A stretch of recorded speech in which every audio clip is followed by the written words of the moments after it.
Утро Хулимат Евкуровой начинается с первыми лучами солнца. К работе по хозяйству она приступает в 5 часов. Нужно почистить, покормить и подоить коров. В их семейной ферме, расположенной в горном селении, 20 коров, 30 баранов, куры и пчелы.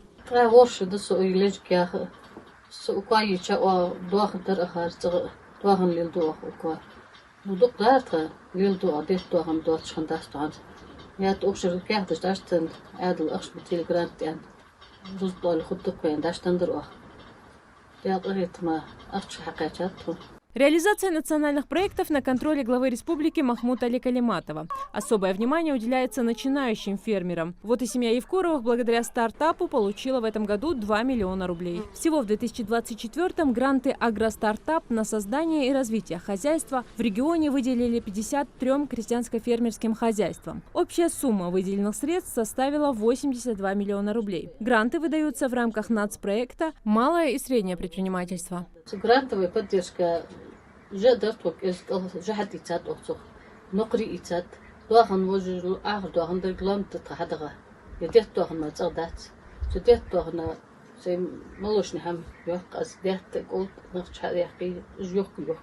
Максимально грант по программе «Агростартап» можно получить до 7 миллионов рублей. Освоить средства нужно в течение 18 месяцев после их получения. Принять участие в конкурсе может любой житель республики. Если он не менял место жительства в течение последних 3 лет, не был причастен к террористической деятельности и не копил долгов перед государством. А также не должна быть задолженность, превышающая 10 тысяч рублей по налогам, сборам и пеням.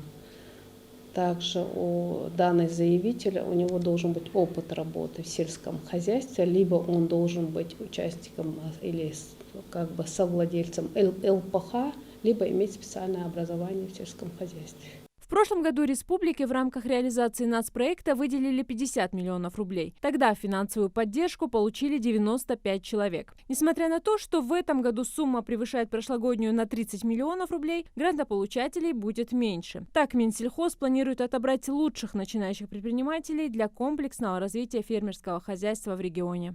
В прошлом году у нас создавалась рабочая комиссия по приему документов, и она передавала уже в конкурсную комиссию документацию.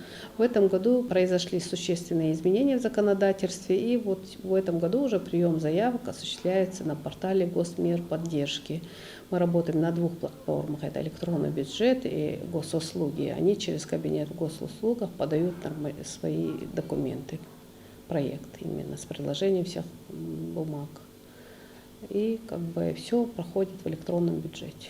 Претендентов на грантовый стартап бывает в разы больше, чем победителей. В среднем ежегодно в Минсельхоз Ингушетии поступает около 300 заявок на участие. Комиссия строго отбирает проекты, а после следит за их исполнением и освоением средств в полном объеме. Зарима Евлоева, Акрамат Дасхоев, Магаз 24.